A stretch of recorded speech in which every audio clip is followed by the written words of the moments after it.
Imagine que você é um homem rico que perde tudo em um naufrágio. Como você reage a essa tragédia? Você se desespera, se revolta, se sente traído pela vida? Ou você aceita, se acalma e se adapta? Essa foi a escolha que Zeno fez há mais de 2000 anos, quando fundou o estoicismo, uma filosofia que pode mudar a sua vida.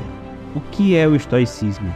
É a arte de viver com sabedoria, coragem, temperança e justiça. É a ciência de separar o que está sob nosso controle do que não está, e de escolher a nossa resposta aos eventos da vida. É a prática de viver com menos, de ser grato pelo que temos, de encontrar propósito no que fazemos. É o caminho para a felicidade verdadeira, que não depende de coisas externas, mas de nosso valor interno como seres humanos. Para entender melhor o estoicismo, vamos conhecer alguns dos seus principais representantes. Eles foram pessoas que viveram em épocas e lugares diferentes, mas que compartilharam os mesmos princípios e valores. Eles foram pessoas que enfrentaram dificuldades e desafios, mas que não se deixaram abater por eles. Eles foram pessoas que nos deixaram um legado de sabedoria e inspiração. Um deles foi Epiteto, um ex-escravo que se tornou mestre da sabedoria. Ele nasceu na Frígia, uma região da atual Turquia, no século I d.C. Ele foi escravizado por um oficial romano que o levou para Roma. Lá, ele teve a sorte de encontrar o filósofo estoico chamado Musônio Rufo, que lhe ensinou os fundamentos do estoicismo. Epiteto ficou tão impressionado com essa filosofia que decidiu dedicar sua vida a ela. Epiteto era manco de uma perna, provavelmente por causa de uma tortura sofrida na escravidão, mas ele não se lamentava por isso. Ele aceitava sua condição como algo fora do seu controle e se concentrava no que podia controlar, sua mente e sua vontade. Ele dizia: não são as coisas que nos perturbam, mas as nossas opiniões sobre as coisas. Epiteto conseguiu sua liberdade depois da morte do seu senhor. Ele então abriu uma escola de filosofia em Roma, onde ensinava o estoicismo para seus alunos. Ele não escreveu nenhum livro, mas seus ensinamentos foram registrados por um dos seus discípulos chamado Arriano. Esses ensinamentos formam as obras conhecidas como Discursos e Manual.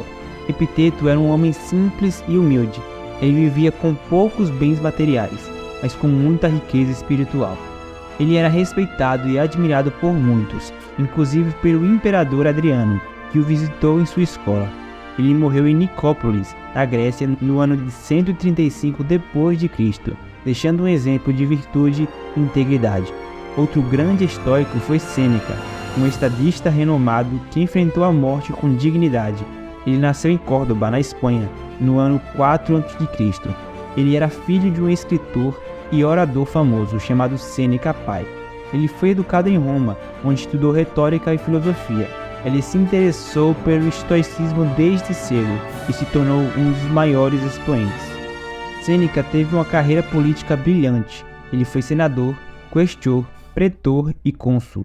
Ele também foi tutor e conselheiro do imperador Nero, que o nomeou seu ministro.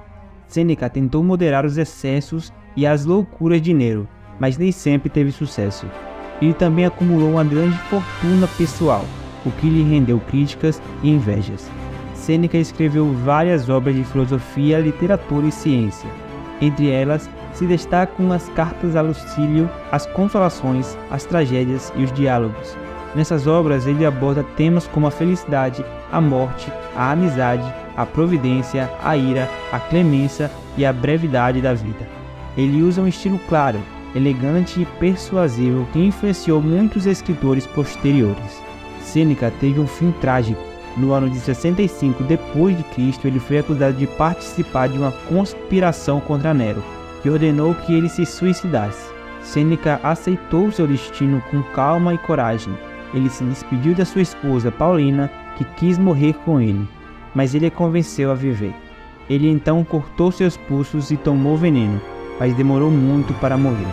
Ele pediu então que o seu escravo lhe desse um banho quente, no qual ele se afogou. Ele morreu como um verdadeiro estoico, sem medo e sem arrependimento.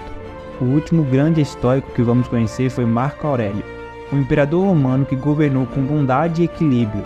Ele nasceu em Roma no ano de 121 d.C. Ele era filho de um político e de um nobre. Ele foi adotado pelo imperador Antonino Pio que o preparou para ser o seu sucessor. Ele estudou filosofia, direito, história e retórica. Ele se apaixonou pelo estoicismo, que se tornou sua filosofia de vida. Marco Aurélio se tornou imperador em 161 d.C., junto com seu irmão adotivo, Lúcio Vero. Eles foram os primeiros co-imperadores da história de Roma. Eles governaram juntos até 169 d.C., quando Lúcio Vero morreu de peste. Marco Aurélio, então, governou sozinho até sua morte em 180 d.C. Marco Aurélio foi um imperador sábio e justo. Ele se preocupava com o bem-estar do seu povo e promoveu reformas sociais e jurídicas. Ele também foi um grande guerreiro que defendeu o império das invasões dos bárbaros.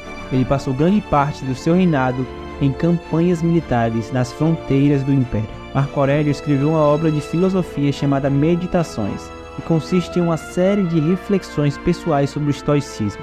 Ele escreveu essa obra em grego durante suas campanhas militares, como uma forma de orientar sua conduta e seus pensamentos. Ele não pretendia publicar essa obra, mas ela foi preservada e transmitida por seus admiradores. Marco Aurélio foi um homem bom e virtuoso. Ele era amado por seus súditos e respeitado por seus inimigos, e elogiado por seus contemporâneos. Ele foi chamado de o último dos bons imperadores, e de o filósofo no trono. Ele morreu em Vindobona, na atual Viena, na Áustria, no ano de 180 d.C., deixando um exemplo de sabedoria e humanidade. Esses foram alguns dos grandes estoicos da história. Mas o estoicismo não é uma filosofia exclusiva para as pessoas famosas ou poderosas. É uma filosofia para todos nós, que vivemos em um mundo cheio de reviravoltas inesperadas, onde nossas emoções tendem a atrapalhar as coisas. O estoicismo nos ajuda a lidar com essas emoções negativas, que são causadas por nossas expectativas irrealistas sobre as coisas que não podemos controlar. O estoicismo nos ensina a esperar o pior e a ficar contentes com isso. O estoicismo nos ensina a praticar o desconforto voluntário para aumentar nossa gratidão. O estoicismo nos ensina a julgar o nosso sucesso pelo nosso esforço, não pelo resultado. O estoicismo nos ensina a confiar no processo e a viver com menos. O estoicismo é mais do que uma filosofia, é um estilo de vida. Um estilo de vida que nos permite navegar pelas tempestades do passado e do presente para águas mais tranquilas e pacíficas. E se o nosso navio afundar e todos nós nos afogarmos, podemos ficar tranquilos com o fato de termos vivido uma boa vida, embora não tanto quanto esperávamos, porque lembre-se, tudo tem um fim.